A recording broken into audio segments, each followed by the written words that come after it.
Very good morning. तर आपण कालच्या क्लासमध्ये पाहिलं होतं मायक्रो ऑर्गॅनिझम्सचं जे सेकंड थर्ड जो टाईप्स होता फंगी यांच्याबद्दल पाहिलं होतं.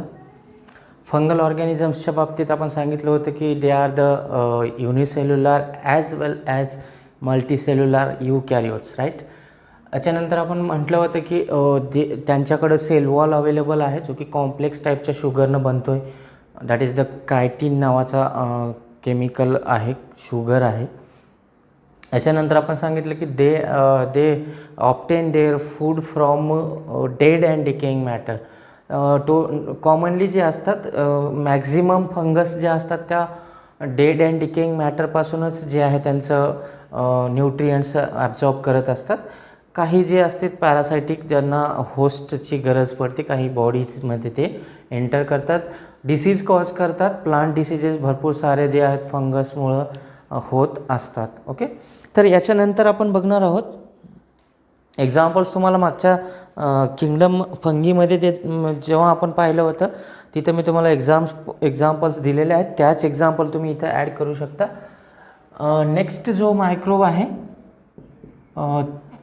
तो म्हणजे micro organism that is algae.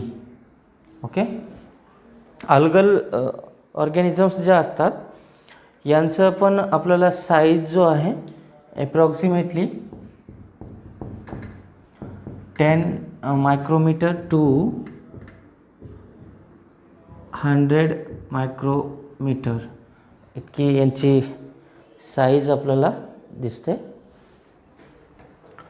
आता अल्गी जे आहेत basically these are the plants. Okay, these are the plants, hence they are green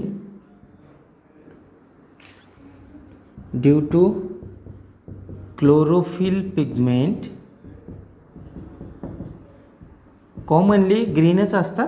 काही ऑर्गॅनिझम्स ज्या आहेत यांच्यामधल्या अल्गल स्पेसीज ज्या आहेत काही रेड कलरच्या पण दिसतात, काही येल्लो टाईपच्या पण दिसतात due to the presence of particular type of pigment. इथं पिगमेंट कोणता आहे? क्लोरोफिल आहे. Chlorophyll is a green coloured pigment, हे विसरायचं नाही. क्लोरोफिल कसा ग्रीन कलर पिगमेंट आहे. सपोज करा की यांच्याकडं झॅन्थोफिल नावाचा पिगमेंट असेल, XANTHOPHYLL. झॅन्थोफिल नावाचा जर पिगमेंट असता तर यांचा कलर आपल्याला येल्लो दिसतो. आणि असतात पण असे पण अल्गी आपल्याला सापडतात. काही रेड कलरच्या पण असतात.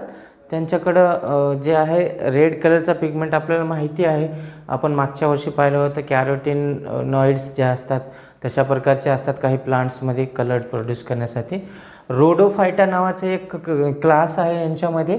त्यांच्यामध्ये रेड ॲल्गीज असतात त्या due to the presence of erythrin नावाचा काहीतरी प्रोटीन असतो त्यांच्यामध्ये. तसाच तो इरिथ्रिन जो आहे तो रेड कलर पिगमेंट प्रोड्यूस करून देतो. म्हणजे यांच्या कलरच्या बाबतीमध्ये जर पाहिलं तर बरेच व्हॅरिएशन आहेत, पण कॉमनली जास्तीत जास्त सापडतात त्या ग्रीन कलर्ड अल्गी. पण पिगमेंट मात्र क्लोरोफिल सगळ्यांकडं अवेलेबल असतो. आता क्लोरोफिल पिगमेंट जे आहेत कशासाठी यूजफुल असतो? For the making their own food, that is the purpose of photosynthesis. समजतंय? फोटोसिंथेसिससाठी क्लोरोफिल पिगमेंट जो आहे तो यूजफुल आहे. यूजफुल आहे म्हणजेच काय? फोटोसिंथेसिस कशासाठी ऑपरेट केली जाते? For the production of food. त्यांचं स्वतःचं फूड मटेरियल प्रोड्यूस करायचा असतो. आता याच्यानंतर बघा अल्गी सापडतात कुठं, त्यांचं हॅबिटॅट काय आहे? त्यांचे हॅबिटॅट म्हणजे त्यांना कुठं राहायचं असतं, कुठं आवडतं राहायला. तर कॉमनली आपल्याला they are found in water. कुठं सापडतात? वॉटरमध्ये. वॉटरमध्ये पण कुठं? Fresh as well as marine water. म्हणजे खाऱ्या पाण्यात पण सापडतील आणि गोड पाण्यात पण सापडतील, म्हणजे फ्रेश वॉटर पण आहे. आणि आपला जो खारं पाणी असतो ओशियन, समुद्रामध्ये खूप सारे ॲल्गीज असतात, तिथं मॅक्झिमम फोटोसिंथेसिस होते, असं आपण मागच्या वर्षी पण शिकलेलं आहे, राईट. तर हे फोटोसिंथेसिस जे आहे होती कशामुळं? Chlorophyll pigment.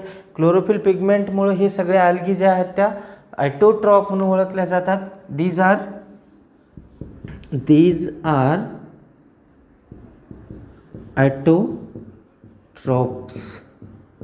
ॲटोट्रॉप्स आहेत. आता याच्यामध्ये बघा यांचं जो स्ट्रक्चर आहे यांना पण आपण मायक्रोस्कोपमध्ये स्टडी करू शकतो. आपल्याला बाहेरून जरी आपल्याला ग्रीन कलर दिसल्या, पण ॲक्च्युअल स्ट्रक्चर जर बघायचं असेल तर यांचं आपल्याला यांना मायक्रोस्कोपमध्ये ऑब्झर्व करावं लागतो. यांचं आपण पाहूया की कसं स्ट्रक्चर कसं आहे. यांच्यामध्ये 2 प्रकारचे ॲल्गी सापडतात. Some species of algae are unicellular. Okay, काही स्पेसीज याच्यामध्ये असं नाही की सगळेचे सगळे युनिसेल्युलर असतील. Most are the multicellular. आपण इथं घेऊ अँड मोस्ट आर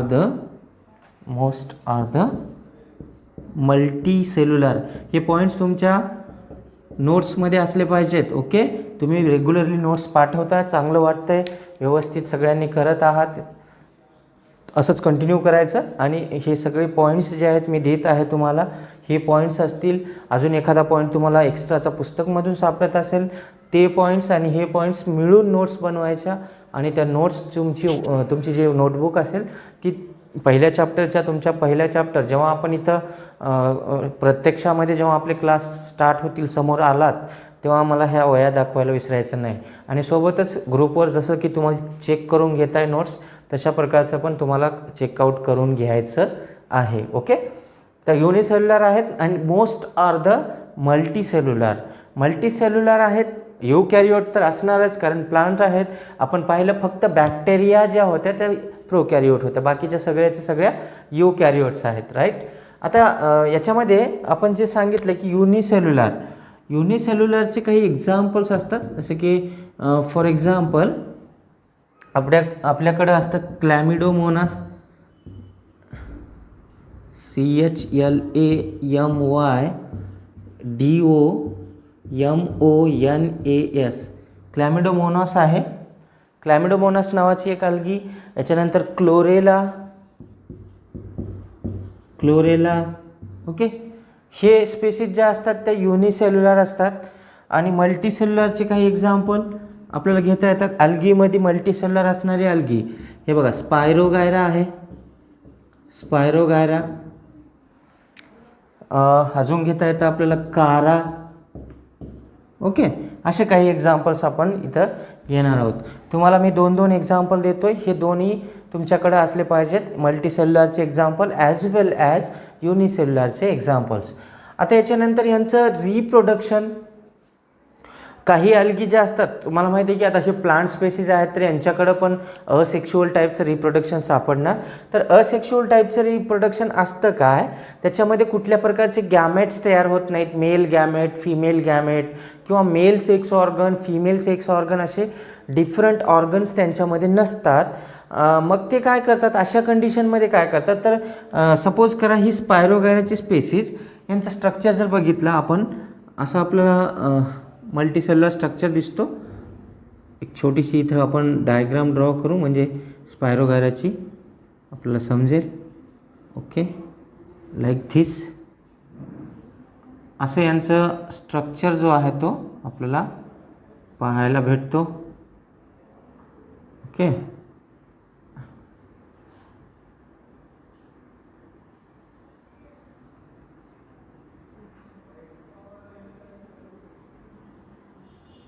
अशा प्रकारचं.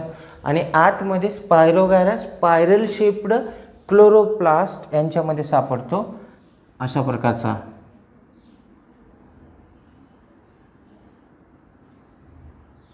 हे स्पायरल स्ट्रक्चर आहे.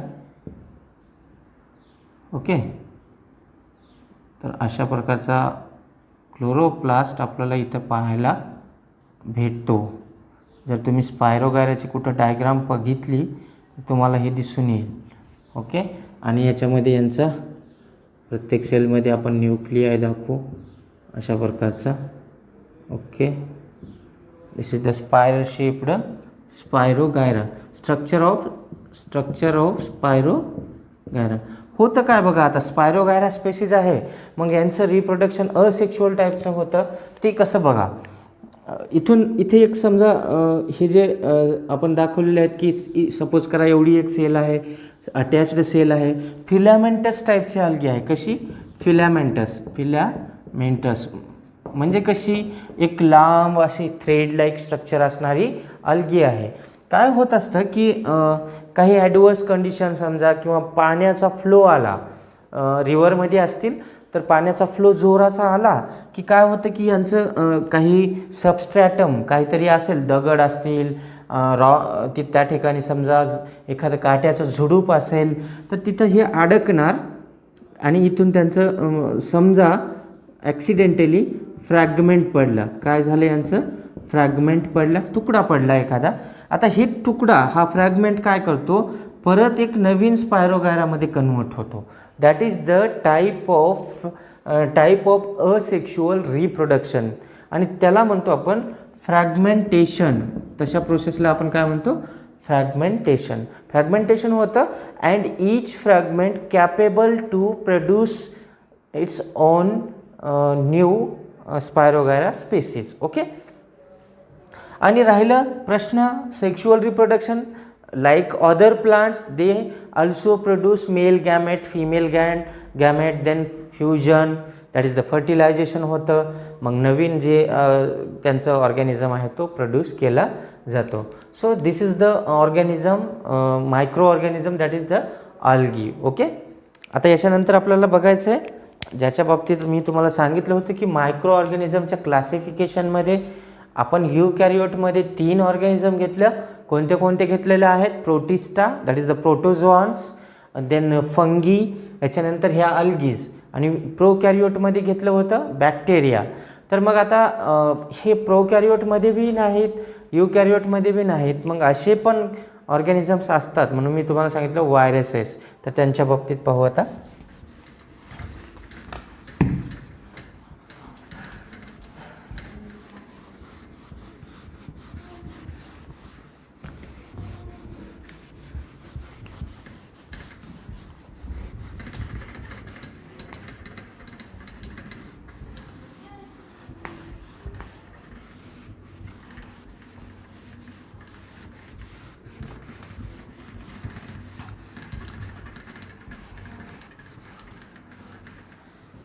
Okay, now we have to discuss about a smaller organism, that is my viruses. Okay, viruses खूप स्मॉलर असतात बाकीच्या मायक्रो ऑर्गॅनिझम्सच्या कंपेअरमध्ये. हे खूप स्मॉल आहेत. आपला कितवा नंबर आहे? 5वा मायक्रो ऑर्गॅनिझम्सचा. ओके, तर यांची साईज जी आहे, आता जसं की आपण सांगितले आत्तापर्यंतचे जे होते ते मायक्रोमीटरमध्ये सापडत होते. आता यांची जी साईज आहे ती साईज ॲप्रॉक्सिमेटली 10 नॅनोमीटर. आता नॅनोमीटरमध्ये घेतो आहे आपण 200 nanometre. Okay, this is the smallest size. खूप मायक्रोस्कोपिक स्ट्रक्चर आहे, खूप थिन आहे. ओके, हां, तर आपल्याला याच्या बाबतीत आता थोडंसं व्यवस्थित समजून घ्या, कारण हा व्हायरस सध्याला आपल्याला किती त्रास देतो हे तुम्हाला माहिती आहे. तर व्हायरसेसचा ॲक्च्युअल स्ट्रक्चर जो आहे तो काय असतो नेमका? यांना का प्रोकॅरियोटमध्ये पण घेतलं नाही, eukaryote? Because they shows 2 type of character, living as well as non living type of character. त्यांना ओळखलं जातं as a edge between living and non living. काय म्हटलं जातं? these are age between living and non-living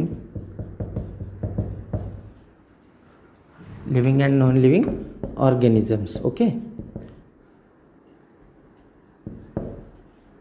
म्हणजे एजचा अर्थ दोघांच्या between, दोघांच्या मधले, म्हणजे ते तर प्रोकॅरियोटही नाहीत आणि युकॅरियोट ते नाहीतच, सोबतच ते लिव्हिंग म्हणून एक्झॅक्टली म्हणता येत नाही, नॉन लिव्हिंग म्हणता येत नाही. का तर कारण आहे ह्यांना स्वतःचं सेल्युलर स्ट्रक्चर नसतो.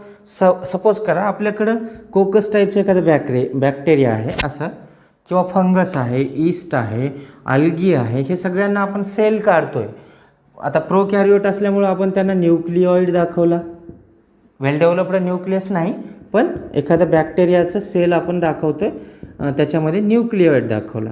आता बाकीचे जे आहेत ते समजा हे ईस्टचं आहे, फंगीचं आहे, ओके, तर याच्यामध्ये आपण न्यूक्लियस दाखवतोय. सपोज करा की हे आहे अल्गीचं, एखाद्या युनिसेल्युलर अल्गीमध्ये आपण क्लोरेलाचं स्ट्रक्चर पाहिलं समजा, तर याच्यात पण आपण न्यूक्लियस दाखवतो. म्हणजे होतं काय बघा, यांच्यामध्ये स्ट्रक्चर दिसतो. प्लांट आहे तर याला डबल मेम्ब्रेन असणार, सेल वॉल पण अवेलेबल आहे, राईट.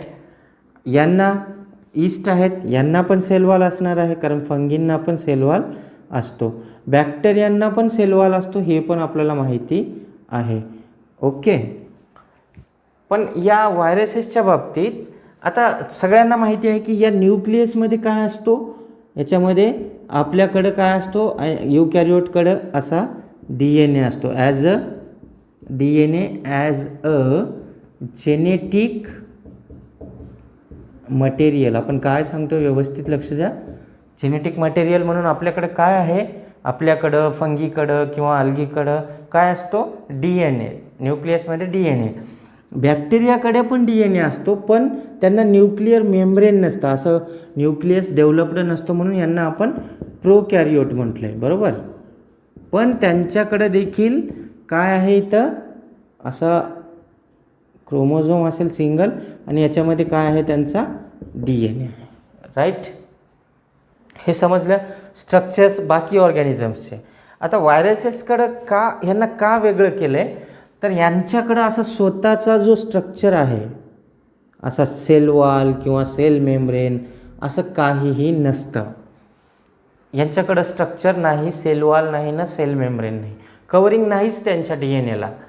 त्यांच्याकडं DNAच म्हणून जेनेटिक मटेरियल नाही, तर त्यांच्याकडं RNA पण जेनेटिक मटेरियल म्हणून काम करू शकतो. कसं, सपोज करा हा आहे एक सिंगल स्ट्रँडेड, इथं खाली घेऊ दिसणार नाही तुम्हाला, सिंगल स्ट्रँडेड DNA और RNA. कारण आपण इथं लिहिणारच आहोत एक पॉईंट, इन व्हायरसेस DNA और RNA act as a genetic material, okay. DNA तर असतो किंवा RNA तर असतो. सपोज करा की हे आपण DNA किंवा RNA काढला, ओके, हे 5' हे 3' आपण DNAला किंवा RNAला डायरेक्शन असतो ते काढलेलं आहे. आता हे असं डायरेक्टली सोडून दिलं जातं का जेनेटिक मटेरियल. इथं बघतोय आपण अशा प्रकारे या ऑर्गॅनिझम्समध्ये 2-2 कवरिंग आहेत. आपण म्हणतो की यांना कवरिंगच नाही, मग काय असणार आहे, तर यांच्या DNAच्या वरती असं प्रोटीनचं एक कोट लावला जातो, असा प्रोटीनचा कोट असतो, म्हणजे कवरिंग आहे, प्रोटीनची कवरिंग, प्रोटीन कोट, ओके, ह्यांच्या जेनेटिक मटेरियलवरती. म्हणून या व्हायरसला आता बघा, हा असा आहे डायरेक्ट प्रोटीन आहे. प्रोटीनचा नेचर कसा असतो, सपोज करा एखाद्या प्रोटीनला तुम्ही हिट केलं तर ते काय होतं, हे प्रोटीन जातं डी होऊन जातं, म्हणजे त्याच्यापासून अमायनो ॲसिड निघून जातात, अमायनो ॲसिड्स बनतात, स्ट्रक्चर तुटून जातो. म्हणजे तुम्ही जर तुम्ही DNAला जरी हिट दिलं तर त्याचं ब्रेकडाऊन होतं, स्ट्रक्चर तुटतो. तसाच प्रकार आहे की प्रोटीनला जर तुम्ही हिट केलं तर तो जो आहे तो स्ट्रक्चर ब्रेकडाऊन होऊन जाईल. म्हणून काय होतं की हे व्हायरसेस जे आहेत त्या फ्री एन्व्हायरमेंटमध्ये जगू शकत नाहीत, free एन्व्हायरमेंटमध्ये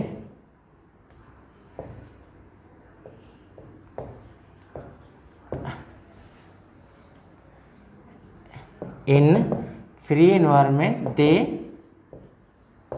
unable to live. Okay, इथं लिहू आपण they can't live without host cell. Okay, काय म्हणतोय आपण, they can't live without host cell. म्हणजे होस्ट सेल, त्यांना एखादी दुसरी सेल पाहिजे, लिव्हिंग सेल, अदरवाईज ते जगू शकत नाहीत. आपण बघतोय की कोविड-19चा जो व्हायरस आहे कोरोना, आपण काय म्हणतोय की तो स्प्रेड होतोय due to the coughing. Okay, don't worry, आपल्याकडे तसं काही नाही आहे. तर कफिंग थ्रू काय होतं की जेव्हा ड्रॉपलेट्स बाहेर पडतात त्याच्यामध्ये तो व्हायरस असतो.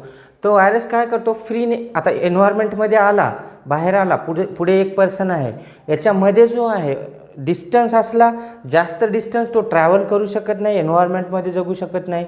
मग काय होणार, तो इथं किल होऊन जाणार. जर समजा सपोज करा की पुढची बॉडी लगेच सापडली तर तो तिथं त्यांच्या आतमध्ये जाऊन त्यांच्या सेलमध्ये, म्हणजे होस्ट सेल मिळाली की तो तिथं सर्वाईव्ह करतो, जगू शकतो. विदाऊट होस्ट सेल ते जगू शकत नाही. आता इथं आपण बघितलं की यांना जर आपण हीट केलं तर त्यांचं नष्ट होण्याचे चान्सेस आहेत.